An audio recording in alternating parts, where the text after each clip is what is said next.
अस्सलाम वालेकुम, आदाब अर्ज़ है जी डियर स्वीट लिसनर्स। कहिए क्या हाल अहवाल हैं, कैसे हैं आप सब। दुआ है, उम्मीद है आप सब खैरियत से होंगे। अल्हम्दुलिल्लाह मैं भी बिल्कुल खैरियत से हूँ। और जनाब आपके लिए नावल की नेक्स्ट एपिसोड के साथ हाज़िर हो और माज़रत ख़्वाह हूँ कि आपकी जो है एपिसोड मिस हो गई। खैर वो तो अजाला हो ही गया है कि 2 एपिसोड एक दिन में हो गई, लेकिन फिर भी मुझे वाकई समझ में नहीं आया कि ये कैसे हो गया। मैं इतनी नींद में भी नहीं थी, मतलब मैं ठीक ठाक फ्रेश थी, लेकिन ऐसा लग रहा है कि मैं वाकई नींद में ही थी जो मैंने ऐसी गलती की। होता ये है कि ऑडियो क्लिप का नाम लिखा हुआ होता है बाकायदा, मैंने इसीलिए कि इस तरह की गड़बड़ ना हो तो मैंने नावल का जो कुछ हिस्सा शुरू का होता है वो मैं वहाँ पर ऑडियो क्लिप का नाम लिखती हूँ, ताकि जब मैं ऑडियो इंसर्ट करूँ तो मुझसे कोई गलती ना हो। अब ये मेरी समझ में वाकई नहीं आया कि ऐसा क्यों कर हुआ, इसीलिए तो मैं बग़ैर सुने यानी बिला झिझक मैंने उसको जो है अपलोड कर दिया। और मैं अक्सर नहीं सुनती हूँ ऑडियो, मैंने क्योंकि नाम से सेव की हुई होती है, तो इस वजह से मैं उसको इंसर्ट करने के बाद सुनने की भी ज़हमत नहीं करती हूँ, तो इसी वजह से ये गलती हो गई। एनीवेज़ कभी कभी हो जाता है ऐसा भी, 1-2 बार शायद पहले भी हो चुका है ऐसा। बहुत एहतियात के बावजूद भी इंसान से गलती हो जाती है, कोई बात नहीं। उसका अजाला भी फिर हो गया, आपको जो है वो डबल एपिसोड एक दिन में मिल गई और आपकी जो मिसिंग एपिसोड थी वो कवर हो गई है। ऐसी गलती की एक वजह शायद ये भी रही है कि ये जो एपिसोड थी, मैंने जो पीडीएफ फाइल इसकी डाउनलोड की हुई थी उसमें पेज मिसिंग थे, 2 पेज मिसिंग थे। और उनके लिए मैंने जो है ना गूगल पे इतनी सर्च की, जहाँ भी कहीं पीडीएफ फाइल थी सब में ही वो पेज मिसिंग था। फिर फाइनली मैंने जो है ये सर्च किया कि ये नावल डाइजेस्ट में कब पब्लिश हुआ था। फिर मैंने उस डाइजेस्ट को सर्च किया, फिर मुझे ये नहीं पता था कि मैंने जहाँ तक रिकॉर्डिंग की है, एपिसोड अपलोड की है, डाइजेस्ट में वो किस मंथ में जो है वो एपिसोड अपलोड हुई होगी, पब्लिश हुई होगी। तो फिर मैंने उसको बहुत सर्च किया, बहुत सारी एपिसोड देखी, कई मंथ के मैंने डाइजेस्ट देखे और फाइनली फिर मुझे वो पेज मिल गया, तो वो मैंने रिकॉर्डिंग की। अब दरमियान में पेज मिसिंग हो, मैं भी कंफ्यूज रहूँगी, आप लोग भी कंफ्यूज रहते कि पता नहीं उन 2 पेज में क्या हुआ था। और वहाँ पर बात भी काफ़ी जो है इंटेंस किस्म की चल रही थी। शहला को जो है वो इब्रार ने कॉल की थी और वहाँ पर उसने उससे बातचीत की थी, तो उसका काफ़ी हिस्सा जो है वो मिसिंग था। इसलिए फिर वो ज़्यादा मैं क्यूरियस हो रही थी कि ये इतनी अहम गुफ्तगू है तो ये मिसिंग नहीं होनी चाहिए, ये पता चलना चाहिए यहाँ से कि उन दोनों के दरमियान क्या बात हुई थी। तो वो ढूंढने में मुझे काफ़ी वक्त लगा और फिर उसके बाद मैंने उसकी रिकॉर्डिंग की। वो दरमियान में रिकॉर्डिंग जो है वो पॉज रही, तो शायद इस वजह से भी ज़हनी तौर पर मैं कुछ उलझ गई थी, जो मुझसे ये ऐसी गलती हुई। और मैंने जो है वो बग़ैर देखे, बग़ैर सुने और बहुत कॉन्फिडेंटली जो है वो दूसरे नावल की ऑडियो जो है वो इसकी एपिसोड में डाल दी। खैर कभी कभी हो जाता है ऐसा भी। चलते हैं नावल की जानिब। इस नावल की फरमाइश हमसे की है रंजना गुप्ता जी और सैफुल्लाह ने। नावल का नाम है रेख़्ज़ारे तमन्ना, मुसन्निफ़ा है माहा मलिक और आज आप सुनेंगे इसकी किस्त नंबर 12। अस्सलाम वालेकुम। खिली खिली सी एक आन अंदर दाखिल हुई थी। वालेकुम अस्सलाम, फिरदौस बेगम खफगी से बोली। कैसी हैं भुप्पो? माहीन ने भी उस जोश व खरोश का मुजाहरा ना किया जो वो अमूमन उसकी आमद पर किया करती थी। फ़र्स्ट क्लास, तुम कैसी हो?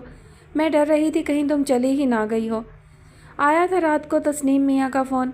फिरदौस बेगम ने नए रिश्ते की बिना पर मुसालहत का घोंट नाचार भर लिया, वरना वो इतनी जल्दी ख़ताएँ ना बख्शती थीं। कहते थे तैयार रहना, लेने आऊँगा, देखो रात तक पहुँचेंगे। कुछ दिन और रह जाती, एकान मोहब्बत से बोली। अरे इसके ससुराली बड़े थड़दले हैं। फिरदौस बेगम हर बात का जवाब बजाते खुद देना ज़रूरी ख्याल करती थीं। 2-4 दिन को छोड़ दिया वही उनकी मेहरबानी है। हफ्ता भर तो हो गया है अम्मी, माहीन बोली। अब महीना तो रहने से रही। मंगनी ही थी, शादी होती तो बात दूसरी थी। अब हाशिम भाई की कहीं बात ठहरे तो देखें। उनकी तो ठहरी ही समझो, फिरदौस बेगम ने जले भुने अंदाज में कहकर कनखियों से एकान को देखा। उस दिन तैयारियां ना देखी थी माहबारा की, मानो महफिल लूटने आई थी। एकान कदरे जज्बज हुई, भावज के तेवर पहले ही खतरनाक नजर आते थे। उसने हौले से खंकार कर गला साफ किया। तुम्हारी तबीयत अब कैसी है? उन्होंने बगौर उसका सरापा देखा। जी अब अच्छी है। उसका जहन उलझ रहा था, बात शुरू करने का सिरा हाथ ना आ रहा था। तुम्हारी सहेली तो लगता है जी जान से तैयार बैठी है दूसरी मर्तबा दुल्हन बनने को। क्यों? انہوں نے زہرخند لہجے میں بات کا آغاز کر کے گویا اس کی مشکل بھی آسان کی۔ ایکان تھوڑا گھبرائی، پھر قدرے سنبھل کر گویا ہوئی، بھابھی جان وہ تو بے خبری کے رستے پر بے حد خاموشی سے، صبر سے محو خرام تھی۔ اسے تو بار بار چونکایا گیا ہے، رستہ بدلنے پر مجبور کیا گیا ہے۔ اب بھی اس کے انداز میں خوشی کم اور مجبوری زیادہ ہے۔ آپ بھی عورت ہیں بھابھی بیگم، ایک مجبور اور دکھی عورت کا درد سمجھنے کی کوشش کریں، کم از کم لفظوں کے استعمال میں تو کچھ احتیاط برتیں۔ اسے دوسری مرتبہ دلہن بننے کے روپ میں دیکھنے کے لیے آپ کا صاحبزادہ ہی بے قرار ہے۔ اس نے تو ایسی کسی خواہش کا کبھی اظہار نہیں کیا۔ فردوس بیگم بھی نہ اٹھیں، مگر ماہین کچھ سنبھل سی گئی۔ میں غلط کہہ رہی ہوں ماہین؟ ایکان نے تائیدی انداز میں ماہین کو دیکھا۔ ماہین جذبت سی ہوئی۔ کہتی تو آپ بھی غلط نہیں پھپھو، اپنا سکہ ہی کھوٹا ہو تو دوسرے سے کیا شکوہ کرنا۔ اے ہے منہ میں خاک، سوچ سمجھ کر بولو، میرا بچہ کیوں کھوٹا ہونے لگا؟ بیچارہ بھولا ہے، کم عمری میں ہی پھنس گیا اس جادوگرنی کی لٹوں میں۔ میرا مطلب یہ نہیں تھا امی۔ ماہین بیچاری ماں اور پھپھو کے درمیان شٹل کاک کی طرح پھنس گئی تھی۔ میرے کہنے کا مقصد یہ تھا کہ شہلا کی طلب ہمارے بھائی کے دل میں جب اس قدر شدید ہے تو ہم محض انہیں قصوروار نہیں کہہ سکتے۔ وہ تو کہنے میں حق بجانب ہوں گی کہ سمجھانا ہے تو اپنے بھائی کو سمجھا لو۔ اے ہاں، ہم کیسے سمجھائیں گے جب ان کا جادو سر چڑھ کر بولے گا تو؟ وہ بڑبڑائیں۔ کون سا جادو بھابھی جان؟ ایکان کو غصہ تو بہت آیا مگر ضبط سے کام لے کر بولی۔ اس کو راضی کرنے کے لیے اگر ہاشم کو کوئی جادو کروانا ہو تو وہ الگ بات ہے، ورنہ وہ تو کسی صورت راضی نہ تھی۔ سبھی چلتر ہوتے ہیں اپنی قیمت بڑھانے کے۔ وہ وہاں سے اٹھ گئیں۔ بہرحال ہم تو مجبور بے بس ٹھہرے، انکار کرتے ہیں تو لڑکا ہاتھ سے نکلتا ہے۔ اسے تو کورٹ کچہریوں میں بیاہ کرنا آسان ہے، ہم کہاں منہ چھپاتے پھریں گے؟ بعد میں ناک رگڑتے جانا پڑے گا تو اچھا ہے سیدھے سبھاؤ سے بیاہ لائیں، ہمارے نورے چشم کی آنکھیں بھی ٹھنڈی ہو جائیں۔ ہمارا کلیجہ جلے بھی تو کس کو پرواہ ہے، یہاں تو سبھی جلانے کو بیٹھے ہیں۔ ایکان سے خوشی کے مارے بولنا مشکل ہو گیا۔ وہ تو سب کچھ ہارے بیٹھی تھی، بس ایک زبانی جنگ تھی جو کہ سدا جاری رہنا تھی۔ اس نے ماہین کے بجھے بجھے چہرے پر ایک مسکراتی نگاہ کی۔ بھابھی جان تو مان گئی ہیں ماہین؟ جی ہاں، وہ بولی، کیا کریں بیچاری؟ اور بھائی جان؟ اس نے بے تابی سے پوچھا۔ ابو جی تو پہلے ہی راضی ہیں، ہاشم انہیں کب کا منا چکے۔ اور تم؟ وہ شرارتاً بولی۔ ہمیں کون پوچھتا ہے، وہ بے نیازی سے بولی۔ اور ہمارا کیا ہے، بھائی خوش تو ہم خوش، اپنے گھر کے ہم، وہ اپنے گھر کے۔ پھر کب چلے رشتہ لے کر؟ اسے فوراً جلدی پڑ گئی۔ جب آپ کہیں چلتے ہیں، بس تو تیار رہنا، شام کو چلتے ہیں ادھر۔ وہ نیم دلی سے بولی۔ ایکان کا روم روم مسکرا رہا تھا۔ اس کے تصور میں ہاشم کا چمکتا چہرہ تھا جس کی پرخلوص تمنا کا جھنڈا محبت کے قلعے پر بڑی شان سے لہرا رہا تھا۔ وہ پانی کا کولر بھر کر کمرے میں لائی۔ فل سائز کا کولر پانی سے بھرا ہوا ہونے کے باعث بے حد وزنی ہو رہا تھا۔ اسے بمشکل تمام اٹھا کر میز پر رکھا۔ اس کا سانس پھولا ہوا تھا اور چہرہ سرخ ہو رہا تھا۔ بار بار یہ بھاری کولر کمرے تک لانا دن بھر کا مشکل ترین کام تھا۔ پانی پلاؤ لڑکی، منور امین بولے تھے۔ ربیہ زچ ہوئی۔ پانی کی تکرار سے وہ عاجز ہو چکی تھی۔ ان کے اندر نہ جانے کون سا تندور دن رات دہکا کرتا تھا جس کی تپش ان کے جسم و جاں کو چلایا کرتی تھی۔ وہ کون سی جھلستی ہوئی سوچ تھی جو ان کے تعاقب میں لگی رہتی تھی، ربیہ سمجھ نہ پاتی۔ وہ گلاس بھر بھر کر انہیں دیتی رہتی۔ کولر لمحہ بلمحہ خالی ہوتا چلا جاتا۔ گندی بالٹی لہجہ بلہجہ بھرتی جاتی۔ کمرے کے چکر لگا لگا کر تھک جاتی تھی مگر پانی کی تکرار ختم نہ ہوتی تھی۔ ان کی آنکھوں کی سرخی کم نہ ہوتی تھی۔ سانسوں کی تپش برقرار رہتی۔ ربیہ نے گلاس بھر کر ان کے روبرو کیا۔ انہوں نے ایک سانس میں اسے خالی کیا۔ شاباش۔ پھر وہ بولے، تم ایک اچھی لڑکی ہو۔ ربیہ کو سکون کا احساس ہوا۔ اس کے تنے ہوئے اعصاب میں سے گویا ایک گرہ کھلی۔ اتنی سخت مشقت کے بعد بھی وہ ان کی جانب سے کسی سخت فکرے کی منتظر رہتی تھی۔ وہ پل میں تولا پل میں ماشا تھے، پارا تیز مزاج کے حامل۔ ان کی مضطرب طبیعت ربیہ کو ہر وقت بے چین رکھتی تھی۔ گڑھوں میں تیزی سے حرکت کرتی پتلیاں، لبوں کے پھڑکتے ہوئے گوشے اور ہمہ وقت تنے ہوئے نتنے ان کے اندر ابلتے لاوے کا پتہ دیتے تھے۔ ربیہ کو کبھی کبھی دھواں اگلتے اس آتش فشاں سے سخت خوف محسوس ہوتا تھا۔ کب وہ کون سا روپ ظاہر کریں کوئی گارنٹی نہ تھی۔ آپ کے لیے چائے بنا لاؤں پھوپھا جی؟ ربیہ کو ایک تعریفی جملہ ہی سرشار کر گیا تھا۔ ترسی ہوئی مٹی بارش کی بوندوں سے ہی مہک دے اٹھتی تھی۔ میرے بہانے تم پینا چاہتی ہو تو بنا لو، وہ بے نیازی سے بولے۔ میں نہ کہتی ہے تم چیزوں کا بے دریغ استعمال کرتی ہو۔ ربیہ نے ٹھنڈی سانس بھری۔ بادل کسی دوسری طرف جا نکلے تھے۔ جی مجھے تو طلب نہیں، وہ آہستگی سے بولی۔ ہاں ہاں ہاں، وہ نہ جانے کیوں خوش ہوئے۔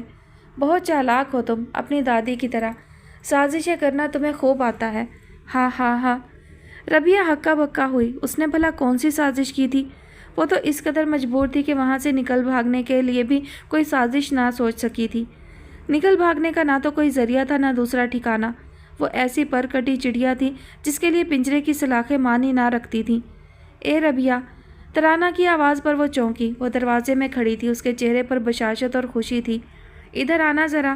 ربیہ سب کچھ بھول بھال کر کمرے سے باہر نکل آئی۔ ترانہ کے انداز میں کوئی غیر معمولی بات تھی۔ چلو چھت پر چلیں، ترانہ بولی۔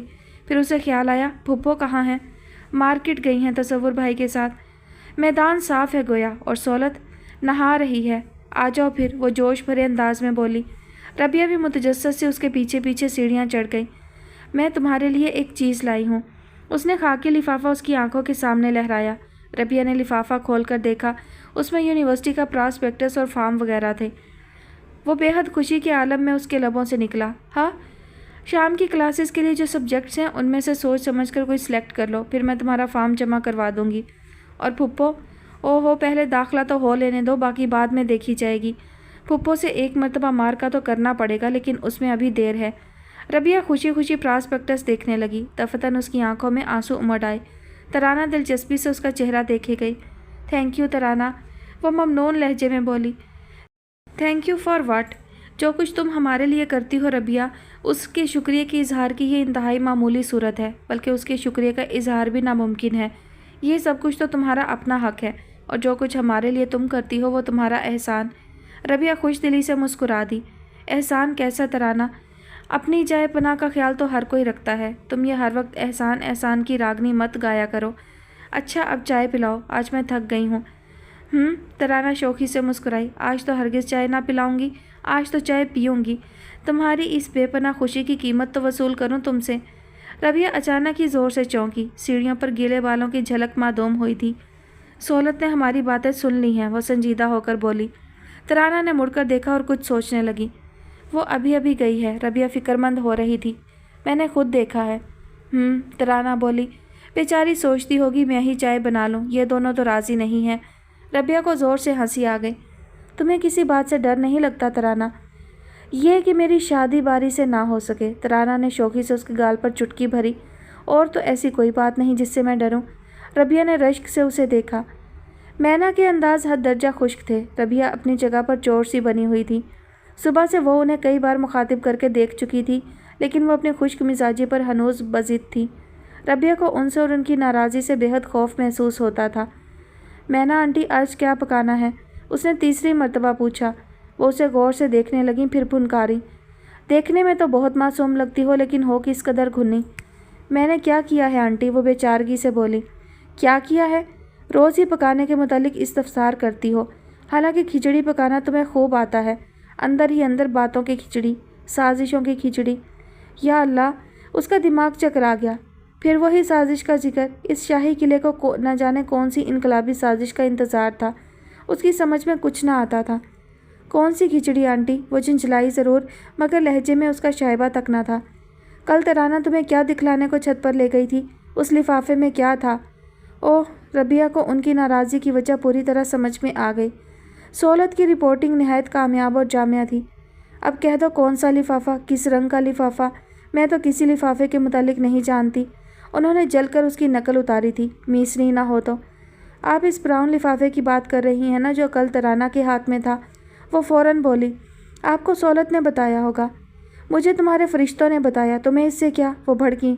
مجھے اس لفافے کے متعلق سچ سچ بتاؤ، تم دونوں چھت پر آخر کیا کرنے چاہتی ہو؟ میں آپ کو سچ سچ بتا دوں تو آپ ناراض تو نہ ہوں گی؟ وہ تذبذب سے بولی۔ میرا کیا دماغ خراب ہے، میں سچ بات پر ناراض نہیں ہوتی۔ ان کی سرد آنکھیں لمحہ بھر کو چمکی تھیں۔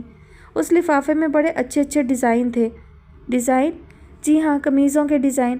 ترانہ نے اپنا سوٹ سلنے کو دیا ہے، وہ کہہ رہی تھی اگر سولت نے دیکھ لیا تو وہ بھی ویسا ہی ڈیزائن بنوانے کی ضد کرے گی، اسی لیے وہ مجھے چھپ کر دکھا رہی تھی۔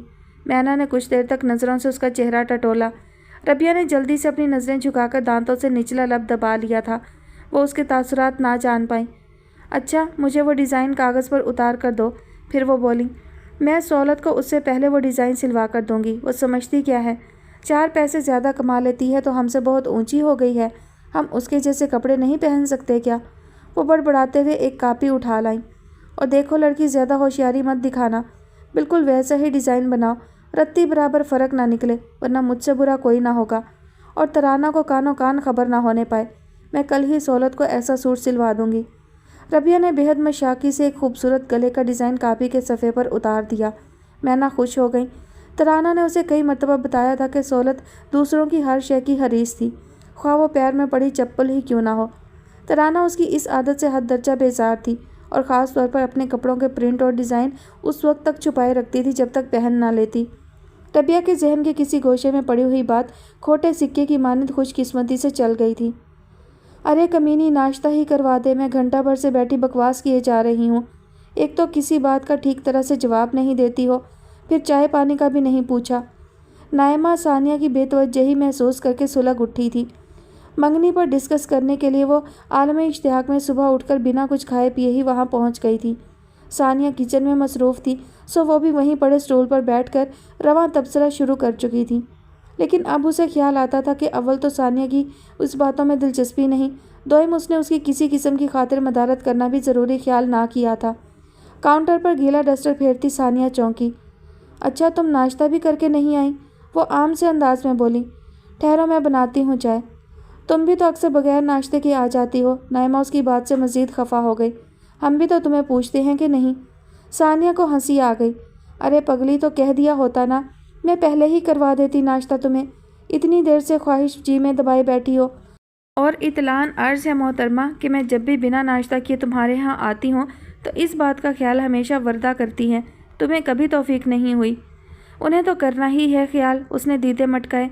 वैसे तुम्हारी अदम तवज्जोही मुझे बहुत खल रही है, जी चाहता तुम्हारी गुद्दी पर एक मुक्का लगाऊं और घर चली जाऊं। वो फिर हंसते हुए चाय का पानी रखने लगी थी। मेरी गुद्दी पर ही ये करम नवाजी क्यों भाई? बेनियाजी जाहिर करते हुए गुद्दी ही अकड़ती है ना, इसलिए। मैंने क्या बेनियाजी दिखाई है? मुसलसल तो बातें कर रही हूँ। वो अपना काम निपटा चुकी थी, सो दुपट्टे के पल्लू से हाथ पोंछते हुए उसके सामने आ बैठी। बेरंग बातें, वो भी गायब दिमागी से। जवाब यूं दे रही हो जैसे कोई एहसान कर रही हो। नायमा काफ़ी खफा हो चुकी थी। सानिया कदरे संजीदा हुई। नायमा, तुमने कुछ महसूस नहीं किया अरीशा के मुतालिक? वो क्या? वो चौंकी। अचानक ही गुफ्तगू में दिलचस्पी दर आई थी। मुझे लगता है वो इस नए ताल्लुक़ से नाखुश है। सानिया ने किचन के दरवाजे को देखते हुए सरगोशी की। हाय, अच्छा, वो कैसे? नायमा ने अपना सर उसके करीब किया। वैसे लगता तो मुझे भी यही है। सानिया ने उसे घूरा और उबलते पानी की शां शां सुनकर उसमें पत्ती डालने के लिए उठ खड़ी हुई। तजस्सुस से पुरसवालिया अल्फाज के बाद ये तायीद का क्या मकसद? वो पूछने लगी। मेरा मतलब था, तुमने ये अंदाज़ा कैसे लगाया जो मैंने लगाया? वो खिसियानी होकर बोली। इसलिए कि मेरे पास भी वैसी ही आंखें हैं जैसी तुम्हारे पास हैं। तुम्हारी ज़रा गोल हैं, मेरी लंबी हैं। वो जलकर गोया हुई। गोल हो या लंबी, आंखें तो हैं, शुक्र है खुदा का। वो कदरे बुरा मानकर बोली। देखते हैं हम। रीशा का रवैया ठीक ना था। सानिया ने चाय छानकर कप उसके सामने रखा और टोस्टर में स्लाइस डालने लगी। अंडा फ्राई कर दूं? मैंने भी यही महसूस किया। हाँ कर दो। सानिया चूल्हे पर फ्राइंग पैन रखकर फ्रिज से अंडा निकालने लगी। उसकी आंखें रोई रोई सी थीं। रस्म के वक्त उसके लबों पर एक मुस्कुराहट तक न जागी। अंडा जल्दी दो, मेरी चाय ठंडी हो रही है। उसने टोस्टर से टोस्ट निकाले। हाँ दे रही हूँ।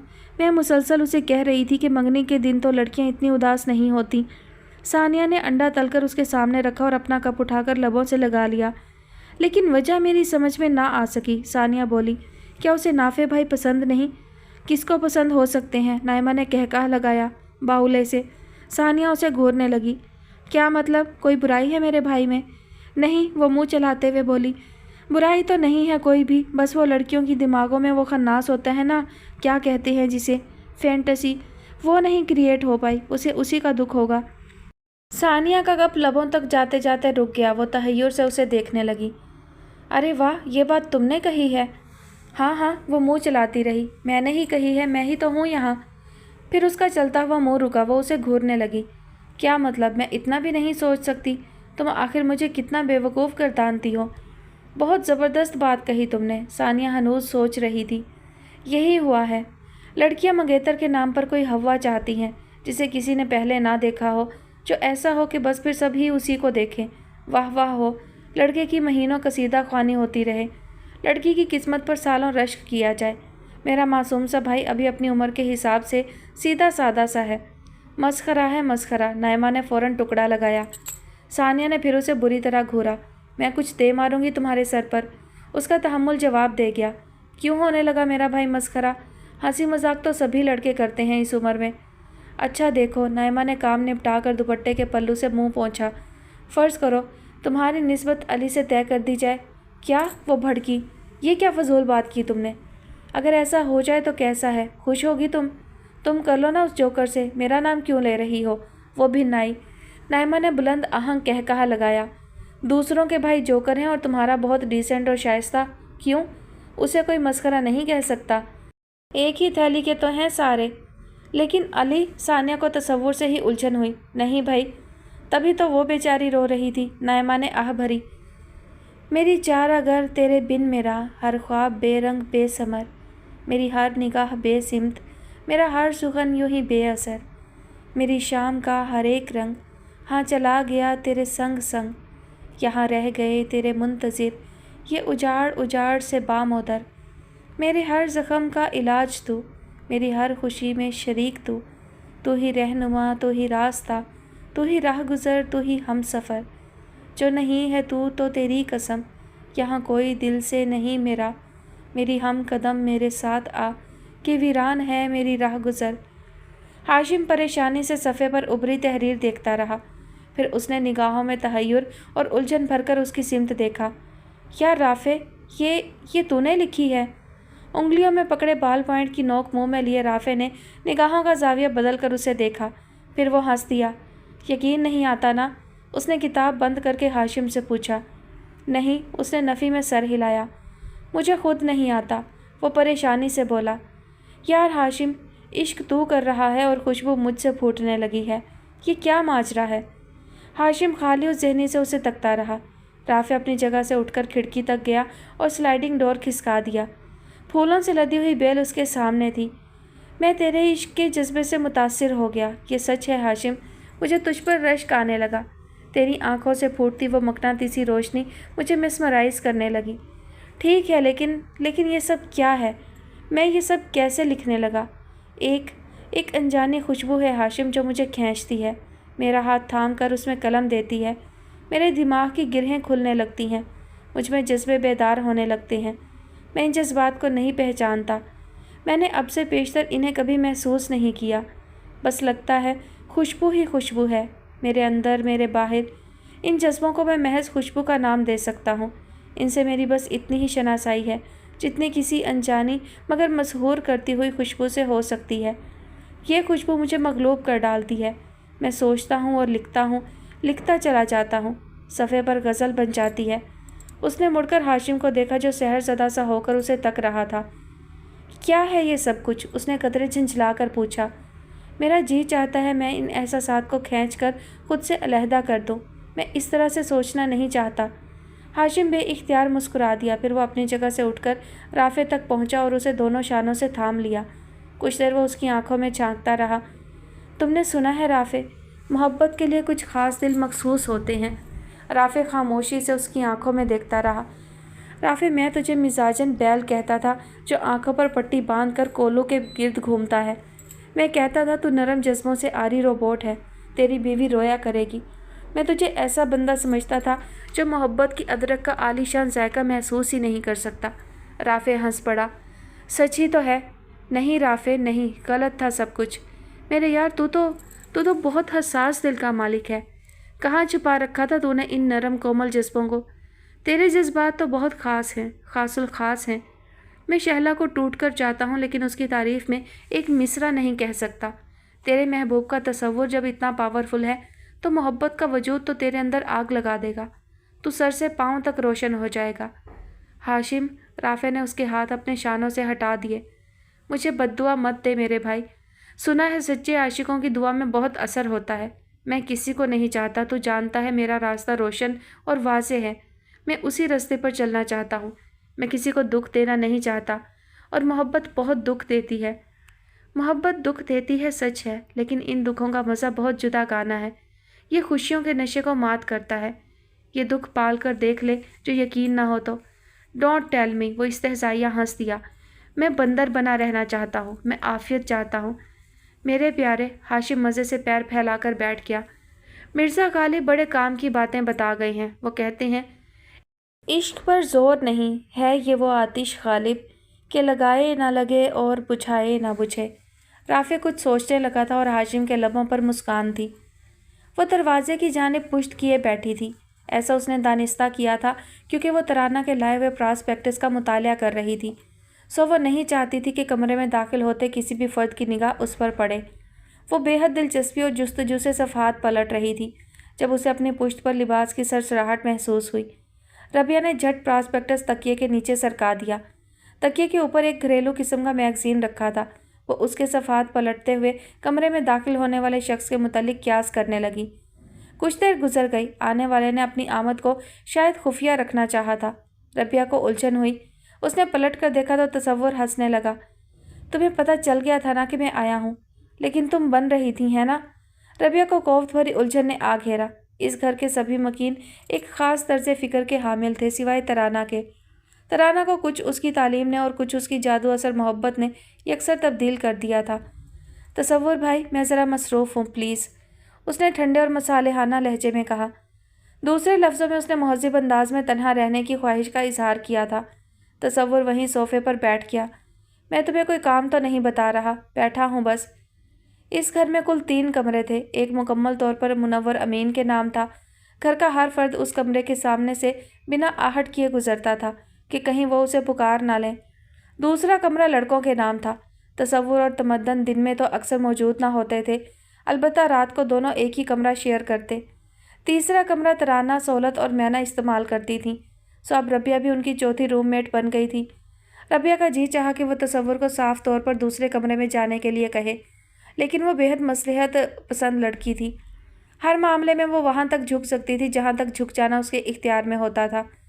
اچھا آپ بیٹھے، میں چلی جاتی ہوں، وہ آرام سے کہتے ہوئے اٹھنے لگی۔ میں کیا تمہیں کاٹ رہا ہوں؟ وہ تنک کر بولا۔ ربیہ چند ثانیوں کے لیے رکی۔ میں کچھ دیر سکون سے پڑھنا چاہتی ہوں تصور بھائی، ایسا محض تنہائی میں ہی ممکن ہے، ورنہ مجھے آپ کے یہاں بیٹھنے پر کیا اعتراض ہو سکتا ہے؟ تم خود کو کچھ سمجھتی ہو، وہ قدرے خفگی سے بولا۔ تم سے جتنا پیار سے بات کرو تم اتنا ہی بھاگتی ہو، آخر مجھ میں برائی کیا ہے؟ ربیہ ایک سناٹے کے عالم میں رہ گئی۔ تصور اس سے کیا چاہتا تھا اس کے سامنے بالکل واضح ہو گیا۔ اسے سمجھ میں نہ آیا وہ کس رد عمل کا اظہار کرے۔ اس کی نظروں کے سامنے اندھیرا سا چھانے لگا۔ اسے بدر یاد آیا، حاکم چاچا یاد آئے، نفسانی خواہش کی کیچڑ سے لت پت مرد۔ اسے تصور سے کراہیت محسوس ہوئی تھی۔ اسی لمحے سہولت اندر آئی، اس کی نگاہوں میں غصہ تھا۔ اس نے تصور کو دیکھ کر بڑی کاٹدار نظروں سے ربیہ کو دیکھا۔ غیر دماغی کی کیفیت میں مبتلا ربیہ اس کی نظروں کے تیور نہ سمجھ پائی۔ مجھے چائے چاہیے، وہ غصے سے بولی۔ میرے سر میں سخت درد ہے اور تم یہاں گھسی بیٹھی ہو، بیٹھ بیٹھ کر تمہاری کمر نہیں دکھتی؟ تم خود کیوں نہیں چائے بناتی؟ تصور بھی جیسے پھٹ پڑا تھا۔ ہڈ حرام کہیں گی، 2-4 گھنٹے باہر گزار کر تم خود کو بہت قابل سمجھنے لگی ہو۔ میں نے آپ سے بات نہیں کی، وہ تڑک کر بولی۔ میں منہ توڑ دوں گا تمہارا، وہ گرایا۔ ربیہ سہم کر کمرے سے باہر نکل گئی اور کچن میں آ کر چائے بنانے لگی۔ اس کا دل تیز تیز دھڑکنے لگا تھا۔ اس طرح کی سچویشن اس کے لیے بالکل انوکھی اور ناقابل برداشت تھی۔ کچھ ہی دیر میں باہر کا گیٹ کھلنے اور پھر بند ہونے کی آواز آئی۔ تصور شاید گھر سے چلا گیا تھا۔ چند لمحوں بعد سہولت کچن میں آ گئی، اس کا چہرہ سرخ ہو رہا تھا۔ ربیہ نے اسے مخاطب نہ کیا۔ سہولت کھڑی گہرے گہرے سانس لے رہی تھی۔ یہ تم ہر وقت تصور بھائی کے پہلو سے کیوں لگی رہتی ہو؟ وہ بدتمیزی سے بولی۔ کیا؟ ربیہ اچھل ہی پڑی۔ یہ کیا کہہ رہی ہو تم؟ کیوں؟ کچھ غلط کہا میں نے؟ کبھی تم ان کے ساتھ چھت پر خوش گپیاں کرتی ہو، کبھی وہ تمہارے ساتھ کچن میں گھسے ہوئے ہوتے ہیں، کبھی کمرے میں، اور یہ تو آنکھوں دیکھی بات ہے۔ ہم گھر میں نہ ہوتے ہوں گے تو نہ جانے۔ اس کے باقی الفاظ ابھی منہ میں ہی تھے کہ اس کے گال پر ایک زوردار تھپڑ پڑا۔ بکواس بند کرو کمینی لڑکی، وہ ترانہ تھی جو نہ جانے کب وہاں آئی تھی۔ سہولت گال پر ہاتھ رکھے اسے پھٹی پھٹی نظروں سے دیکھنے لگی۔ ربیہ ہکا بکا کھڑی تھی۔ کبھی وہ سہولت کے الفاظ پر غور کرتی، کبھی ترانہ کے تیوروں پر، کبھی سہولت کے گال پر پڑنے والے تھپڑ پر۔ تم نے مجھے مارا ہے؟ سہولت گرائی۔ کوئی شک ہے تمہیں؟ وہ اطمینان سے بولی۔ اگر ہے تو بتاؤ۔ میں امی کو بتاتی ہوں ساری بات، آنے دو ذرا امی کو، اس گھنی کے کرتوت بھی بتاؤں گی میں۔ देखना कैसे जलील होती है ये। वो किचन से बाहर जाने लगी। अचानक ही तराना ने उसके बाल मुट्ठी में जकड़े और उसे वापस अंदर खींच लिया। सुनो सौलत, अगर तुमने अपनी गंदी जुबान से रबिया के मुतालिक कोई बकवास की तो मैं तुम्हारा हशर कर दूंगी, और तुम इस मासूम के कौन से करतूत गिनवाओगी? करतूत तो फिर मैं तुम्हारे गिनवाऊंगी सबको। ये मत समझना कि मुझे किसी बात की खबर नहीं है। सौलत पत्थर की हो गई। तराना ने उसके बाल छोड़ दिए थे, लेकिन वो वहीं खड़ी रही। उसके चेहरे से गुस्सा काफूर हो चुका था। अगर पुप्पो ने मुझसे या रबिया से इस वाक़या के मुतालिक कोई इस्तफसार किया तो याद रखना, तराना ने धमकियामेज लहजे में कहा था, मैं उन्हें सब कुछ बता दूंगी। सौलत बेहद तेज़ी से किचन से बाहर निकली थी। तराना ने जैसे किसी भरे हुए गुब्बारे को सुई लगा दी थी। रबिया की पलकों पर अश्क चमकने लगे। तराना ने उसे खुद से लगा लिया। ये थप्पड़ तुम्हें मारना चाहिए था रबिया, वो हौले से बोली। अपने हकूक़ हमेशा अपने पास संभाल कर रखो। रबिया खामोश खड़ी आंसू पीती रही। उसे किसी के सामने रोना बहुत मुश्किल लगता था। चाहे देखो रबिया, ज़रा सौलत जैसी हो गई है, तराना आहिस्तगी से बोली। मुसलसल उबलती हुई काली चाय देखकर रबिया को हंसी आ गई। शहला एकदम ही परेशान हो गई थी। हाल का मंजर उसके लिए बेहद कंफ्यूज कर देने वाला था। वो अपनी ड्यूटी पूरी करके अभी अभी लौटी थी। अपनी सफ़ेद आल्टो से उतरकर वो बेध्यानी के आलम में 3 सीढ़ियाँ चढ़कर थकी थकी सी लाउंज में दाखिल हुई थी, और फिर वो दरवाजे में ही ठहर गई थी। सामने ही एकान बैठी खिलखिला रही थी। अंदर बड़े बड़े मैरून सोफ़ों पर महफिल सजी हुई थी। एकान के पहलू में मोमिन और उमर बैठे एक दूसरे के कानों में सरगोशियाँ कर रहे थे। एकान के दाएं जाने पड़े हुए 2 सोफ़ों पर माहीन और मुनीसा बेगम विराजमान थी। वो दोनों भी किसी दिलचस्प बात पर मुस्कुरा रही थी। अनीका सेंटर टेबल के पास फ्लोर कुशन रखे बैठी थी और कपों में चाय उंडेल रही थी। इस खुशरंग माहौल को देखकर बेसाख्ता ही उसका दिल धड़कने लगा था। वो एकान को अच्छी तरह समझती थी। वो जो कहती थी कर गुजरती थी, सो यकीनन वो उसके लिए हाशिम का बाज़ाब्ता प्रपोज़ल लेकर आई थी। माहीन का उसके हमरा होना इस बात पर साथ था। शहला ने अपनी हथेलियों पर नमी उतरते महसूस की। उसे इस माहौल का हिस्सा बनने के ख्याल से घबराहट होने लगी। कैसा अजीब मोड़ था उस जिंदगी का। उसकी शादी भी हुई थी, औलाद भी, और फिर तलाक भी हुई, लेकिन उस वक्त वो नौउम्र लड़कियों की सी घबराहट और शर्म का शिकार थी, क्योंकि ज़िंदगी में कभी इस तरह का मौका आया ही ना था। लीजिए, जिनकी इंतज़ार की घड़ियां गिन रहे हैं वो वहाँ चोरों की तरह खड़ी हैं। एकान चूँकि मुकाबिल बैठी थी, इसलिए शहला पर सबसे पहले उसी की नज़र पड़ी। इधर आओ ना यार। वो उठकर खड़ी हो गई थी। शहला मन मन भर के कदम उठाती वहाँ तक पहुँची और धीमी आवाज़ में सलाम किया। वालेकुम अस्सलाम। एकान ने उसे साथ लगा लिया। हम कब से आपके मुंतज़िर हैं डॉक्टर साहिबा। आपको अपने मरीज़ों से फुर्सत नहीं, कुछ मरीज़ से मोहब्बत का भी ख्याल कीजिए। आखिरी जुमला उसने सरगोशी में उसके कान में कहा था। शहला ने खफकी से उसे घूरा। उसने फ़ौरन ज़ुबान दांतों तले दबाई। तुम नहीं सुधरोगी, शहला उसे घूरते हुए बोली। मेरा मियाँ भी यही कहता है, वो मज़े से बोली। शहला की निगाह खामोश बैठी माहीन पर पड़ी। वो खुशदिली से मुस्कुराई। माहीन की जवाबी मुस्कुराहट में रस्मी अंदाज था, वैसी ही खुशदिली मफकूद थी। शहला का दिल लड़खड़ाया। अगर इजाज़त हो तो मैं चेंज कर लूँ, वो हल्के फुल्के अंदाज में बोली। जी नहीं। एकान ने उसे हाथ खींचकर अपने पास बिठा लिया। कोई इजाज़त नहीं मिलेगी यहाँ से खिसकने की, और इन कपड़ों में भी ठीक ही लग रही हो। फिर उसने रुककर मोमिन और उमर को देखा। ईमान को वो असरा बेगम के पास छोड़ आई थी। बेटा, आप लोग बाहर क्यों नहीं खेलते? लॉन में बहुत मज़ा आएगा। वो दोनों जैसे तैयार ही बैठे थे, खिलखिलाते हुए बाहर की सिमत हो लिए। शहला बेटी, मुनीसा बेगम बेहद्दो हिसाब खुश नज़र आती थी। ये लोग तुम्हारे लिए प्रपोज़ल लाई हैं, माहीन के बड़े भाई और एकान के भतीजे हाशिम साहब का। आप तो जानती ही होंगी उन्हें, बरसों से आती जाती हैं। जी अम्मी। शहला की सारी खुद एतमादी हवा हो रही थी। वो बेहद खिफ़त का शिकार थी। बेटा, जाहिर है ऐसे फैसले यूँ अचानक तो हो नहीं सकते, तुम्हें भी सोचने को कुछ वक्त दरकार होगा। लेकिन अनीका और मैं, हम दोनों तो इतने मुतमईन हैं कि हमारी जानिब से किसी किस्म का कोई एतराज़ ना उठेगा। बाकी तुम्हारी राय मुकद्दम होगी। इबाद से भी पूछ लेंगे, क्या कहती हो? शहला की निगाहें झुकी हुई थीं। उनमें बेसाख्ता भरने वाला पानी कोई ना देख सका। एकान ने शौक़ी से उसे कोहनी मारी। हाँ बोलो ना। मैं आती हूँ, वो इतना ही कह पाई और उठकर तेज़ी से अंदर की सिमत पड़ गई। शर्मा रही है पागल लड़की। एकान इत्मीनान से प्लेट साफ़ करने लगी। उसे शहला का जवाब पहले ही मिल चुका था। उसका इत्मीनान बेवजह ना था। माहीन पहलू बदल कर रह गई थी। अनीका की आंखों में सोच की परछाइयाँ थीं। आप ही। अनीका ने कॉफ़ी का मग साइड टेबल पर रख कर मोहब्बत से उसके सूजे हुए पपोटों को देखा, پھر وہ اس کے قریب ہی بیٹھ گئی۔ شہلا نے کتاب پر سے نگاہ نہ اٹھائی تھی۔ ادھر دیکھے میری طرف، وہ شرارتاً مسکرائی۔ شہلا نے گہری سانس بھرتے ہوئے کتاب بند کر دی اور سوالیہ نظروں سے اس کی سمت دیکھنے لگی۔ خوبصورت سیاہ آنکھیں متورم تھیں۔ انیکا نے مسکراتے ہوئے اس کے دونوں ہاتھ تھام لیے۔ یہ گولڈن چانس ہے ابھی، اسے مس نہ کریں۔ تقدیر نے آپ کو آپ کی سابقہ خطائیں معاف ہو جانے کا سگنل دیا ہے، ریاضت کا صلہ مل رہا ہے، فوراً سے پیشتر ہاتھ بڑھا دیں۔ شہلا نے نظریں چرائیں۔ ہر طرح کی الجھنوں سے چھٹکارا مل جائے گا آپ کو۔ مجھے آپ کی راہوں میں دور تک گلاب بچھے دکھائی دیتے ہیں۔ پگلی، شہلا نے مسکرا کر سر جھٹکا۔ راہ تو بس وہیں تک نظر آتی ہے جہاں پر قدم ہوتے ہیں، گز بھر آگے کیا ہے کوئی کچھ نہیں کہہ سکتا۔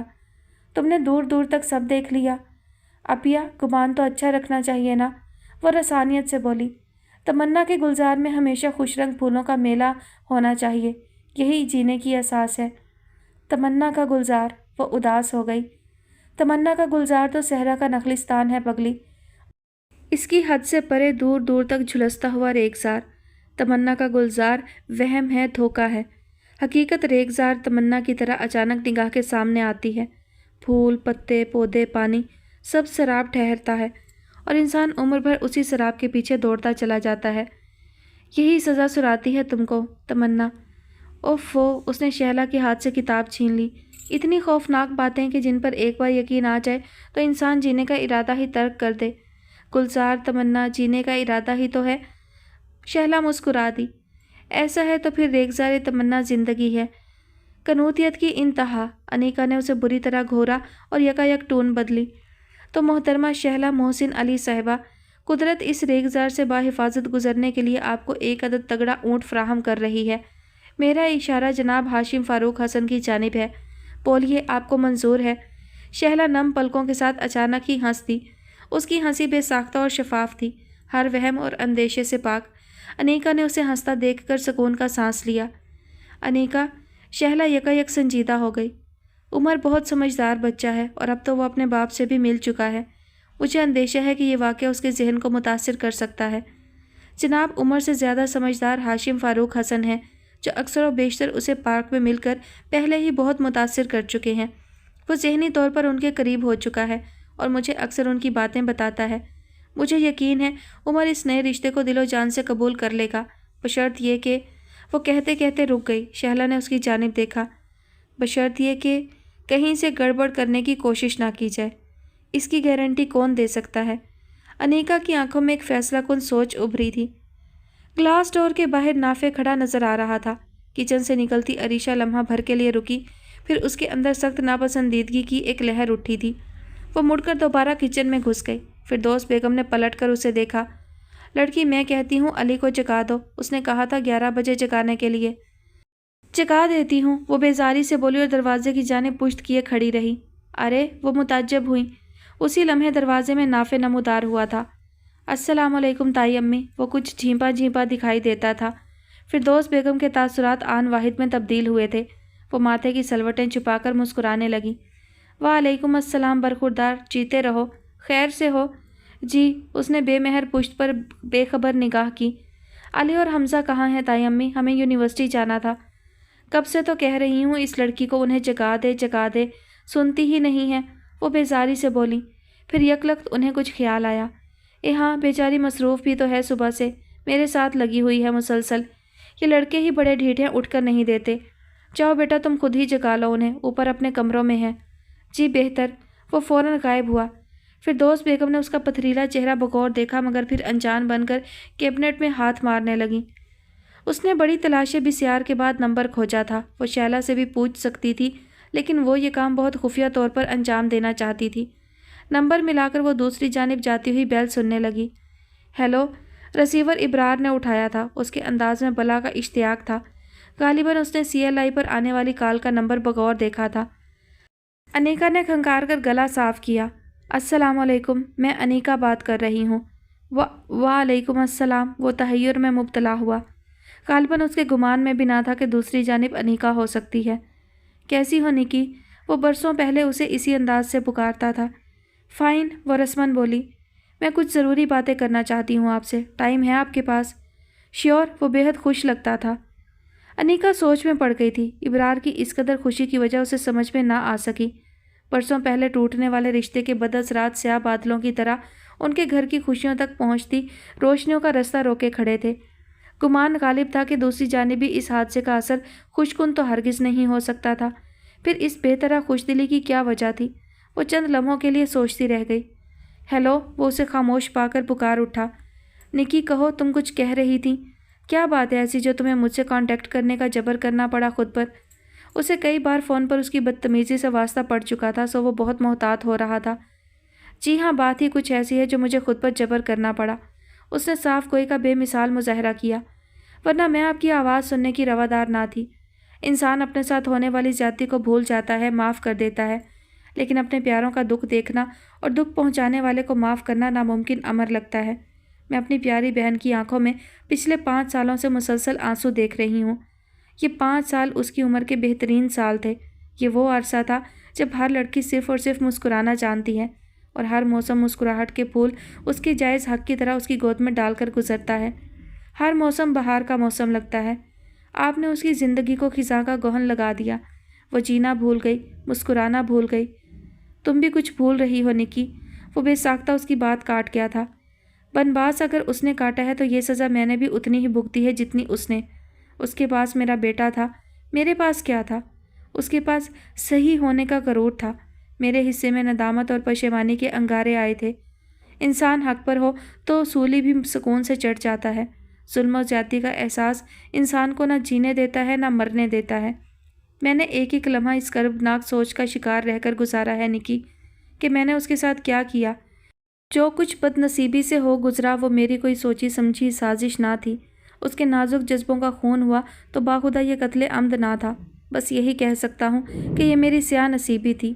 ابرِ کرم کی ٹھنڈی نرم پھوار سے رگے جاں سیراب نہ ہو پائی تھی، اور میری بدقسمتی نے ہاتھ بڑھا کر دریچہ بند کر دیا۔ اس کی آواز بھیگ گئی، لہجہ بھرا گیا۔ اس کرب میں سچائی کا احساس اس قدر واضح تھا کہ انیکا دم بخود رہ گئی۔ اس کی پیشانی نم ہو گئی، ہتھیلیاں ٹھنڈی پڑ گئیں۔ اسے سمجھ میں نہ آیا کہ اس نے کیا کہنے کے لیے فون کیا تھا۔ ذہن میں صرف اس کا دکھ اور سچائی کی گونج باقی رہ گئی۔ تم کچھ کہنا چاہتی تھی نکی، وہ خود پر قابو پا کر بولی۔ میں یہ کہنا چاہتی تھی ابرار بھائی کے۔ وہ یک لخت بولتے بولتے ٹھہر گئی تھی۔ شہلا کی ازدواجی زندگی کے نہایت مختصر سے دور کی گم گشتہ یاد ابرار بھائی کی صورت اس کے لبوں پر چلی آئی تھی، ورنہ پچھلے چند ماہ میں اس نے ہمیشہ اسے نہایت تنفر سے ابرار صاحب کہہ کر ہی مخاطب کیا تھا۔ میں یہ کہہ رہی تھی، اس نے پست آواز میں اپنی گفتگو کا سلسلہ جوڑا، کہ جو کچھ بھی ہوا سو ہو گیا۔ اب اسے آپ سیاہ نصیبی کہیں یا بدقسمتی، حادثہ یا واقعہ، وہ دن بیت چکے، یادیں ماند پڑ چکیں، عمر کا وہ باب ختم ہوا۔ آپ کو شاید احساس نہ ہو کہ یہ ساری پشیمانیاں، ندامتیں اور زیادتی کا احساس اس عظیم نقصان کا ازالہ کرنے سے قاصر ہیں جو میری بہن کے حصے میں آیا۔ وہ تو خسارہ ہی میں رہی۔ وہ خود جیون ساتھی سے ہی نہیں، جینے کی تمنا تک سے محروم ہو گئی۔ اس کی آنکھوں نے خوش رنگ خوابوں سے کنارہ کشی کر لی۔ اس کے لبوں نے مسکراہٹ کو خیر باد کہہ دیا۔ اس کے باوجود دنیا کی ملامتیں، طنز، طعنے، تشنے سب اس کی جھولی میں آ گرے۔ آپ کو کس نے کیا کہا ہوگا؟ آپ کے پاس جیون ساتھی بھی تھا، بچے تھے، مرد اور حاکم ہونے کا ترہ امتیاز بھی۔ ندامت اس خسارے کی ہم وزن نہیں ہو سکتی جو میری بہن کے حصے میں آیا۔ اس نے خود مطلقہ ہونے کا عذاب بھی سہا اور اپنے معصوم بیٹے کی باپ سے محرومی کا دل شکستہ نظارہ بھی پل پل دیکھا۔ آپ ہو سکتا ہے اپنی جگہ سچے ہوں، لیکن شہلا آپی نے آپ کی نسبت کہیں زیادہ دکھ جھیلا ہے۔ اس باب میں آپ کو کوئی شک نہیں ہونا چاہیے۔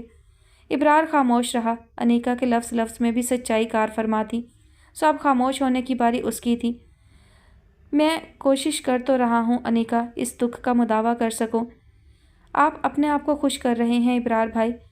وہ چاہتے ہوئے بھی صاحب نہ کہہ پائی۔ اپنے بیٹے کو ساتھ لے کر، اسے محبت دے کر، اس کی محبت پا کر آپ میری بہن کی اشک شوئی نہیں کر رہے۔ معاف کیجیے گا اگر اس طرح کی کوئی سوچ آپ کے ذہن میں ہے تو یہ غلط فہمی دور کر لیں۔ یہ سب کچھ تو مندمل ہوتے زخموں کو پھر سے کھرچنے والی بات ہے۔ آپ تو اپنے خون کے لیے تڑپ رہے ہیں۔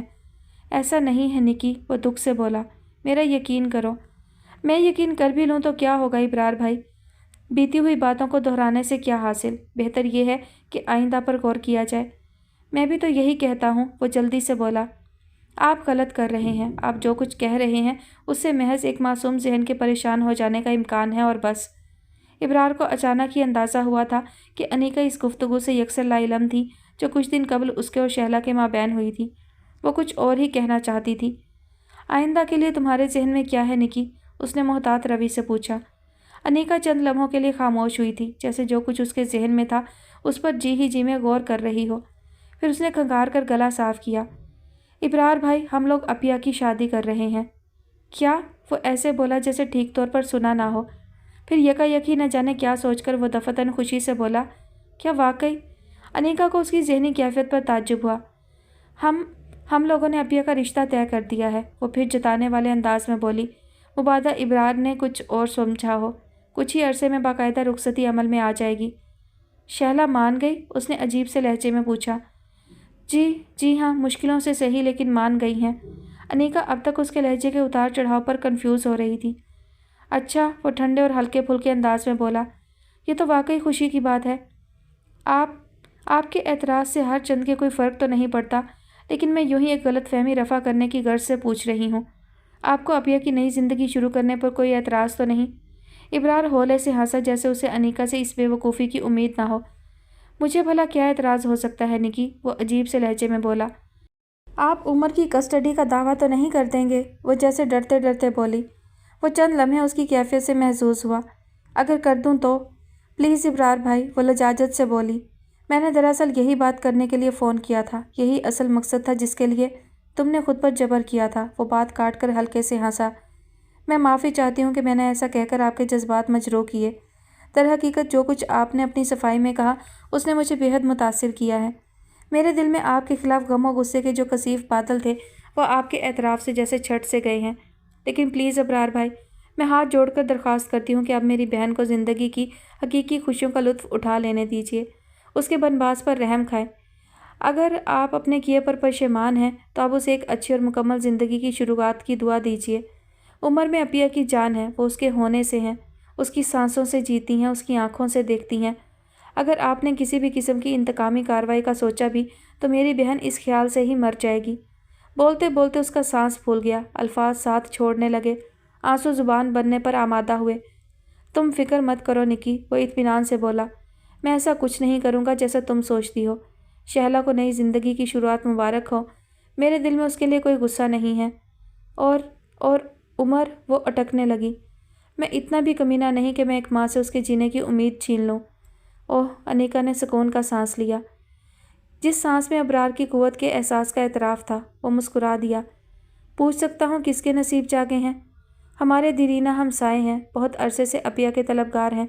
خدا کر کے اب عفیہ کو ان پر ترس آیا ہے، ورنہ اب تک تو وہ حامی ہی نہ بھرتی تھی۔ وہ ہلکی پھلکی ہو کر اب سکون سے بول رہی تھی۔ ابرار کے لبوں پر دلکش مسکراہٹ سجی ہوئی تھی۔ السلام علیکم عمانی جان۔ نائمہ خوش انداز میں اندر داخل ہوئی۔ فردوس بیگم ٹی وی پروگرام میں محو تھیں، چونک اٹھیں، ریموٹ سے آواز ہلکی کی۔ وعلیکم السلام۔ انہوں نے حسب عادت گہری نگاہوں سے جائزہ لیا۔ کہاں سے دوڑی بھاگی آ رہی ہو؟ خیریت تو ہے نا؟ جی سب خیریت ہے، اللہ کا احسان ہے۔ عریشہ کہاں ہے؟ اپنے کمرے میں ہے۔ انہیں قدرے تامل ہوا، بلکہ شاید سو ہی گئی ہو۔ اچھا، نائمہ کو حیرت ہوئی، اس قدر جلد تو وہ کبھی نہیں سوتی۔ ہاں بھی، ہم جھوٹے ہیں، وہ اطمینان بھرے غصے سے بولیں تو وہ گڑبڑا کر رہ گئی۔ نہیں مامی جی، میرا مطلب یہ تو نہیں تھا۔ میرا کہنے کا مقصد یہ تھا کہ طبیعت تو ٹھیک ہے نا اس کی؟ اتنے دن ہو گئے ہیں اس نے ایک چکر تک نہیں لگایا ہمارے گھر۔ منگنی کو مائیوں سمجھ بیٹھی وہ تو۔ میں دیکھتی ہوں اس کے کمرے میں، کیا خبر جاگ رہی ہو؟ مرضی ہے تمہاری۔ بے رخی سے کہہ کر انہوں نے ریموٹ سے آواز پھر اونچی کر دی، گویا اسے اذن رخصت عطا ہوا۔ نائمہ بھی کھڑی سوچ رہی تھی کہ عریشہ کے کمرے کا دروازہ کھلا، وہ باہر نکل رہی تھی۔ نائمہ سے نگاہیں ٹکرائیں تو وہ جھجک سی گئی، اس کی آنکھیں متورم تھیں۔ نائمہ ایک قدم آگے بڑھی۔ کیسی ہو عریشہ؟ ٹھیک ہوں، وہ بے رخی سے کہہ کر فریج کی سمت پڑ گئی۔ نائمہ اس کے برابر جا کھڑی ہوئی۔ طبیعت ٹھیک ہے تمہاری؟ نہیں، اس نے ٹھنڈی بوتل نکال کر فریج بند کیا اور واپس اپنے کمرے کی جانب بڑھ گئی۔ نائمہ ہڑبڑا کر رہ گئی، اس سلوک کا تو اس نے کبھی تصور بھی نہیں کیا تھا۔ پھر وہ تیز قدموں سے اس کے پیچھے چل دی۔ عریشہ کمرے میں داخل ہو گئی تھی، اسے اپنے پیچھے آتی نائمہ کے قدموں کا احساس تھا، سو اتنا غنیمت تھا کہ اس نے اندر داخل ہو کر دروازہ بند نہ کیا۔ نائمہ اس کے پیچھے کمرے میں داخل ہوئی، پھر ٹھٹک کر رک گئی۔ कमरे की सभी लाइट्स ऑफ थीं, खिड़कियां बंद थीं और उन पर पर्दे पड़े हुए थे। कमरे में मुकम्मल अंधेरा था। कोने में रखे डेक से गज़ल की मध्यम सी आवाज़ उभर रही थी। हाले दिल हम भी सुनाते, लेकिन जब वो रुखसत हुआ तब याद आया। वो तेरी याद थी, अब याद आया। दिल धड़कने का सबब याद आया। अरीशा ने आगे बढ़कर लाइट्स ऑन की और बेड पर बैठ गई। नाइमा झिझकते हुए उसके मुकाबिल बैठी थी। अरीशा ने रिमोट से डेक ऑफ कर दिया। कमरे में यकलख्त खामोशी छा गई। छत पर घूमता हुआ पंखा अपनी आवाज़ पैदा कर रहा था। नाइमा को तादेर कुछ समझ में न आया कि वो क्या कहे, क्या पूछे। अरीशा उसके मुकाबिल बैठी थी, लेकिन उसे नज़र मिलाने से गुरेज कर रही थी। उसकी सुर्ख आंखें कोई खुफ्ता कहानी सुना रही थी। नाइमा का जहन उस बोली को समझने से कासिर था। अरीशा, बिलाखिर वो बोली। उसने लबों पर ज़ुबान फेरी। कहो। तुम्हारी तबीयत ठीक नहीं है, उसने उसका जुमला मुकम्मल होने से पहले ही इत्मीनान से कह दिया। नाइमा को सिवाय उसकी मतवरम आंखों के तबीयत की खराबी का कोई और सुराग हाथ ना आया। क्या हुआ है? उसने हमदर्दी से पूछा। दिमाग ख़राब हो गया है, वो हनूज साहब का अंदाज में बोली, जिसमें ना गुस्सा था ना शिकायत। नाइमा ने आंखें फाड़ फाड़ कर उसकी सूरत देखी। कैसे आना हुआ? बज़ाहिर उसने शाइस्तगी से पूछा। वो, मैं, सानिया और मैं और सिद्रा, वो हम लोग वर्दा आपी के कमरे में हैं। वो बमुश्किल तमाम बोली। अच्छा, अरीशा उसी सुकून से बोली। हम लोग बातें कर रहे थे। नाइमा को लगता था वो किसी अनजान हस्ती के मुकाबिल बैठी है। ये वो अरीशा तो ना थी जिसे वो जानती थी। अच्छा ठीक है, उसने सर हिलाया। करो बातें। तुम चलो ना मेरे साथ, उसने बेहद झिझकते हुए कहा। अरीशा ने नफ़ी में सर हिलाया, लेकिन बेहद वाज़े अंदाज में। नाइमा के लिए मज़ीद कुछ कहने की गुंजाइश ही न छोड़ी। वो उठ खड़ी हुई। अच्छा, वो ठंडी पड़ चुकी थी। मैं चलूं? खुदा हाफिज़। उसका चेहरा सपाट था। नाइमा ऐसे डर कर कमरे से निकली जैसे अरीशा उसे मारने के लिए पीछे दौड़ेगी। तेज़ तेज़ कदमों से उसने लाउंज पार किया था कि फिर दोस्त बेगम की आवाज़ ने उसे मज़ीद सहमा दिया। अरे ठहरो तो लड़की, कहाँ भागे जाती हो? वो किचन से निकलकर उसकी जानिब आ रही थी। जी मुमानी जान। वो ठहर गई। हो गई बात? उन्होंने खोजती निगाहों से उसका चेहरा देखा। जी हाँ, उसने सर को अस्बात में हिलाया। क्या? मेरा मतलब है, क्या बात हुई? जी, नाइमा को मज़ीद हैरानी का सामना हुआ। आज से पेशतर उन्होंने कभी दोनों सहेलियों के माबैन होने वाली गुफ्तगू के मुतालिक किसी किस्म का इस्तफसार ना किया था। वो, बेटा, उसकी तबीयत कुछ ठीक नहीं है। फिर वो नरमी से बोली। वो हम सबसे भी ऐसी ही उखड़ी उखड़ी सी है, तुम महसूस ना करना कुछ। जी मुमानी, ठीक है, अब मैं चलूँ? वो मुड़ी थी। बात सुनो नाइमा, उन्होंने फिर से उसे पुकारा। जी। वो पलटी। उसकी हैरान आंखों में इस्तफसार था। वो, बेटा, अरीशा की तबीयत का किसी से जिक्र मत करना, वो कदरे खिफ़्फ़त से बोली थी। 1-2 दिन में संभल जाएगी। नाइमा की आंखों की हैरानी में यकलख्त कमी वाक़ई हुई, जैसे वो कुछ समझ गई। जी मुमानी जान, उसने धीरे से कहा। तराना, एक बात कहूँ तुमसे, तुम बुरा तो नहीं मानोगी? रबिया ने उदासी से पूछा। उसकी बात में अजब गहराई थी। तराना उसे देखने लगी।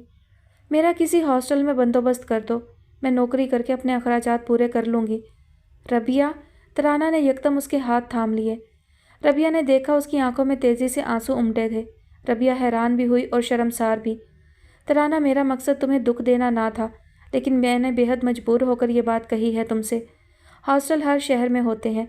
मैं अपने शहर में ही किसी हॉस्टल में, किसी दारुल अमान में जगह ढूंढ सकती थी, लेकिन रिश्तों की खुशबू बहुत पुरअसर होती है। ये इंसान को पूरी ताकत से अपनी जानिब खींचती है। खूनी रिश्ते बहुत तवानाई रखते हैं, इन्हें झुटलाना आसान नहीं होता।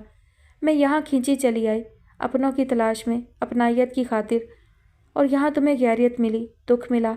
तराना ने सर झुकाकर कहा। तुम्हारी मोहब्बत और तुम्हारे खलूस की रोशनी में हर स्याह रवैया धुंधला गया है तराना, रबिया प्यार से बोली। तुमने मुझे एक बहन की सी चाहत दी है, मुझे ये कहने की ज़रूरत नहीं, लेकिन तराना, वो उदास होकर बोली, मुझे मेरा पंदार बहुत अजीज़ है। मुझे मेरी हस्ती का गरूर, मेरे किरदार की बुलंदी हर शय से बढ़कर प्यारी हैं। मैं अपने दामन को आलूदा नहीं देख सकती। तुम्हारा दामन कोई मामूली सा दागदार भी नहीं कर सकता रबिया। कम अज़ कम मेरे होते हुए तुम्हें किसी से डरने की कोई ज़रूरत नहीं है, तराना जोश से बोली। तराना, तुम बढ़ते हुए कदम रोक सकती हो, उठता हुआ हाथ पकड़ सकती हो, लेकिन चलती हुई ज़ुबान को रोकना तुम्हारे इख्तियार में नहीं होगा। सोलत की बात ने मुझे सर से पाँव तक लर्जा कर रख दिया है। मैंने राई का पहाड़ बनते सुना है, लेकिन बिना राई का पहाड़? तुम सोलत की बातों पर ध्यान दे रही हो, पागल लड़की। तराना प्यार से बोली, जिसकी खोपड़ी बिल्कुल खोखला डब्बा है, दिमाग नामी किसी शय का मामूली सा साया भी वहाँ मौजूद नहीं है।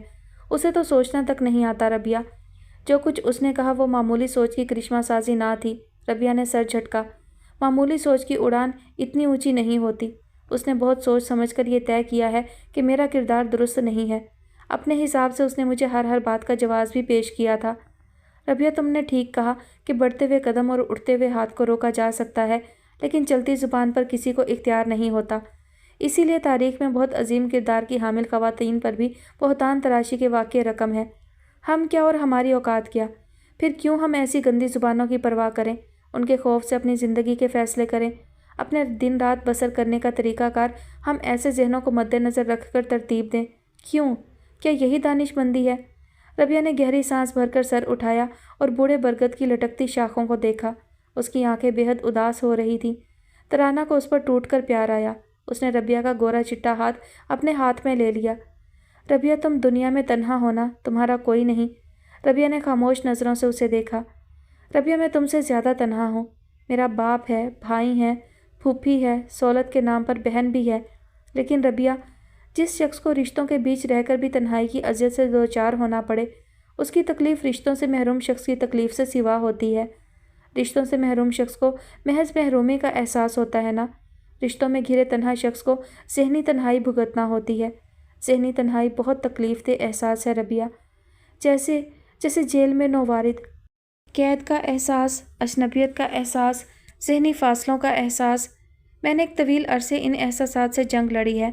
मैं खुदकुशी कर लेती शायद अगर मुझे अब्दुल बारी ना मिलता।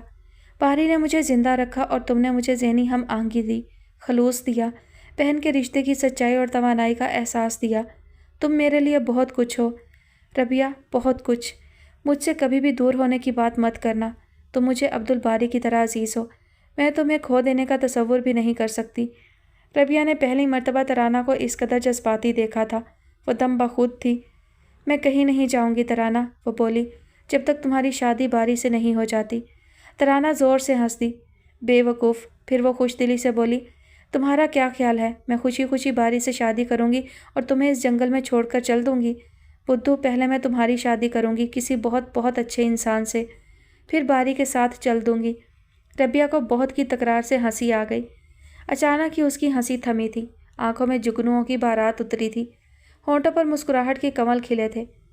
सामने वाली बेंच पर इबाद बैठा था। आज वो तन्हा था, उसके साथ कोई ना था। लाइट ग्रीन धारीदार शर्ट और मस्टर्ड कलर जीन्स में वो बेहद स्मार्ट दिखाई देता था। वाह, ज़बरदस्त, तराना ने सरगोशी की। अभी भी सोच ले रबिया, मुँह बोला भाई भी कोई रिश्ता होता है भला? रबिया ने उसकी बात का कोई जवाब ना दिया। वो उठकर इबाद की सिमत बढ़ी। उसे अपनी जानिब बढ़ता देखकर इबाद खड़ा हो गया। रबिया उसके मुकाबिल पहुंच गई। अस्सलामुअलैकुम, वो मुस्कुराई थी। कैसे हैं इबाद भाई? वालेकुम अस्सलाम, वो जवाबन मुस्कुराया। मैं ठीक हूँ, तुम ये बताओ तुम ठीक तो हो ना? खैरियत से हो? किसी किस्म की कोई परेशानी तो नहीं है? मैं ठीक हूँ। न जाने क्या हुआ था, उसकी आंखें डबडबा गईं। उसने जल्दी से निगाहें झुका लीं। रबिया, इबाद के दिल में जैसे किसी ने पिन चबो दी। रबिया, इधर देखो। रबिया ने जल्दी से उंगली की पोर से पलकों के किनारे साफ किए और मुस्कुराने लगी। आपकी इस कदर अपनाइयत अच्छी लगती है इबाद भाई, बस और कोई बात नहीं। इबाद ने गहरी सांस भरी और जीन्स की जेबों में हाथ डालकर इधर उधर देखने लगा। तुम इतनी कमज़ोर क्यों हो रही हो? फिर वो धीरे से बोला, कितना वज़न लूज़ किया है तुमने, कुछ अंदाज़ा है? जी हाँ, शायद, वो सोचकर बोली, मेरे कपड़े ढीले हो गए हैं। मुझे फारिग बैठना पसंद नहीं है, कुछ ना कुछ करती रहती हूँ, शायद इसलिए। इबाद ने उसके पस मंज़र में तराना पर निगाह डाली। फारिग बैठना तुम्हें पसंद नहीं, ये और बात है। कहीं ऐसा तो नहीं कि यहाँ घर वालों को तुम्हारा फारिग बैठना पसंद ना हो? रबिया उसकी बात पर शगुफ्तगी से हंस पड़ी। अच्छा सुनो, मैं कुछ सामान लाया हूँ तुम्हारे लिए। इबाद ने बेंच पर रखे शापर्स की जानिब इशारा किया। अगर तुम्हें कोई प्रॉब्लम ना फेस करना पड़े तो। मेरे लिए? वो हैरान हुई। क्यों इबाद भाई, ये जहमत क्यों की? यार, भाई भी कहती हो और ये जहमत वहमत का जिक्र भी, वो मसनूई खफगी से बोला। बहनें तो भाइयों की जान अजाब में रखती हैं हर वक्त। तुम कैसी बहन हो? रबिया हंस दी। फिर भी इबाद भाई अच्छा नहीं लगता, मैं एहसास कमतरी का शिकार हो जाऊंगी। हाँ, अगर मुझे वाक़ितन भाई ना समझो तो, वो बोला, वरना दुनिया की कोई बहन ऐसी नहीं जो भाई का लाया हुआ तोहफ़ा ठुकरा दे। रबिया के पास बोलने के लिए कुछ ना रहा। ओके, वो बोली, थैंक यू भाई। यू आर वेलकम, वो खुलकर मुस्कुरा दिया। तराना, मुझे डर लग रहा है। घर के करीब पहुंचकर वो मिनमिनाई। किस बात से? वो बेनियाजी से बोली। ये भारी भरकम शॉपर्स क्या कहेंगे सब? तुम फिक्र मत करो, मैं हूं ना तुम्हारे साथ। उम्र यार के जैसी एक जंबील मेरे पास भी है जिसमें तरकीबों का स्टॉक रहता है। मैं अभी अपनी जंबील में से तरकीब नंबर 420 निकालती हूँ। वो चलते चलते गली के एक मकान के सामने रुक गई। फिर उसने दरवाजे पर दस्तक दी। कौन? अंदर से आवाज़ आई। अम्मा, मैं हूँ तराना। दरवाज़ा खुल गया था। अंदर 70-75 बरस के सन की एक उम्र रसीदा बूढ़ी औरत खड़ी थी। अम्मा, ये सामान रख रही हूँ अपना। तराना ने अंदर घुसकर वो शापर्स एक तरफ को रख दिए। रात को किसी वक्त ले जाऊंगी। अच्छा, उस औरत ने सर हिलाया था। ये कौन है? उसने रबिया की बाबत इस्तफसार किया। ये मेरी मामूजाद बहन है, रबिया। अच्छा अम्मा, दरवाज़ा बंद कर लो। तराना जल्दी में थी। रबिया उसकी तरकीब पर हैरान थी। ये सब क्या था? रबिया ने उससे पूछा। ये अम्मा कौन है? एक गरीब औरत है, तराना बोली। बेचारी तनहा रहती है। बेटा अफ़गानिस्तान की जंग में शहीद हो गया। बेटी ब्याह कर ससुराल चली गई। ये यहाँ अपनी ज़िंदगी के दिन पूरे कर रही है। मैं अक्सर इसके लिए कुछ न कुछ लाती रहती हूँ। सब मोहल्ले वाले इसका ख्याल रखते हैं। ओह, रबिया को न जाने क्यों दादी जान याद आई। वो उदास हो गई थी। मुझे जो चीज़ पुप्पो और सोलत से पोशीदा रखनी हो वो मैं यहाँ अम्मा के पास रखवा देती हूँ, फिर मुनासिब वक्त पर ले जाती हूँ। मसलन? रबिया ने हंसकर उसे देखा। मसलन बारी के तहफ़। तराना भी हंस दी। वही एक दिलकश राज है मेरी ज़िंदगी का। अब ये शापर्स किस वक्त लाओगी? रबिया पूछने लगी। तराना ने उसे शौक़ी से देखा था। रबिया झींप गई। आज ही लाऊंगी मोहतरमा। फिर वो हंसकर बोली। मुझे खुद बेहद इश्तियाक हो रहा है। पुप्पो और सोलत के सोने का इंतज़ार करना होगा।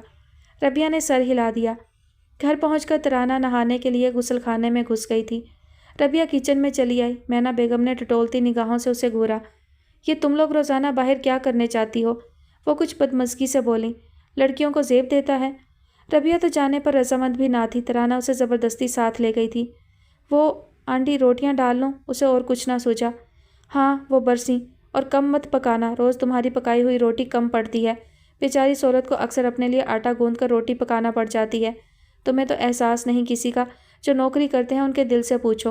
वो बड़बड़ाने लगी थी। रबिया खामोशी से आटा निकाल कर गूंदने लगी। मैना बेगम को आज कुछ ज़्यादा ही गुस्सा था। सोलत भी तो है, मजाल है जो बेवजह घर से निकलने का नाम ले। टाइम से जाती है, टाइम पर आती है। ये तुम्हें भी अपने जैसा कर देगी।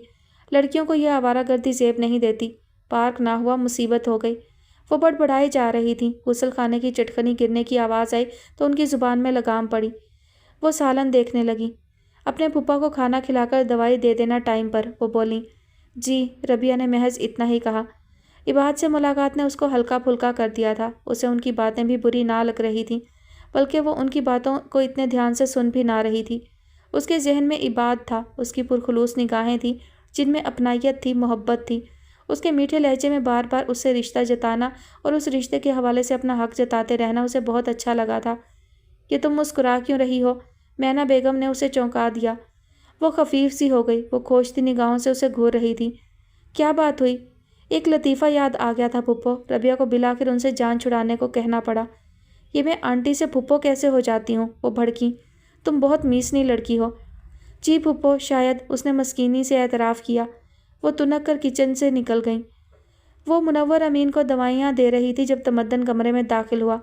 रबिया ने ज़रा की ज़रा निगाहें उठाकर उसे देखा और मुनव्वर अमीन को पानी का गिलास थमाने लगी। तुम पार्क में किस लड़के से बातें कर रही थी? उसने अचानक धमाका किया। रबिया उछल कर रह गई। तमद्दन का हमला इस कदर अचानक था कि उसे कुछ जवाब न बन पड़ा। बोलो। वो स्टिक के सहारे चंद कदम आगे बढ़ आया। कौन था वो? जी, वो मुजरिमों की तरह सर झुकाए खड़ी थी। तुमने यहाँ किससे याराने लगा लिए हैं? वो दुरुस्त लहजे में बोला। तमद्दन भाई। तराना उसकी आवाज़ सुनकर वहाँ आ गई थी। मुझसे पूछें क्या पूछना है। तुम दफ़ा हो जाओ यहाँ से, वो उसकी जानिब घूम कर बोला। बहुत दादागीर बनती हो। मैं रबिया से पूछ रहा हूँ और यही जवाब भी देगी। ठीक है, रबिया बोली, मैं जवाब दे देती हूँ। वो मेरा भाई है, मुँह बोला भाई। हम लोग ट्रेन में मिले थे। ट्रेन में? हाँ, तमद्दन ने हकारत से हुंकारा भरा। चंद घंटों के सफ़र में भाई बहन पैदा हो गए। जब तुम इतनी आसानी से रिश्ते जोड़ सकती हो तो यहाँ तक आने की क्या ज़रूरत थी? तमद्दन भाई, तराना चीखी। खुदा का खौफ करें कुछ। तमद्दन ने मुड़कर उसे ज़ोरदार स्टिक मारी। वो बिलबिला उठी। रबिया के मुंह से चीख निकल गई। मुनव्वर अमीन ज़ोर ज़ोर से खांसने लगे। अरे बेगैरत, बहन पर हाथ उठाता है। कुत्ते। ارے تو کیوں ہمارے سینوں پر ناک بن کر بیٹھا ہے؟ خبردار جو آئندہ پارک کا رخ کیا تم دونوں نے۔ وہ لال آنکھوں سے انہیں گھورتا ہوا وہاں سے نکل گیا۔ ارے اس لڑکی کو نکالو، میں کہتا ہوں۔ منور امین کھسک گئے۔ ارے یہ اپنی ماں سے 2 ہاتھ آگے ہے، میں کہتا ہوں یہ کوئی فساد ڈلوا کر رہے گی۔ ربیہ منہ چھپا کر کمرے سے نکل گئی تھی۔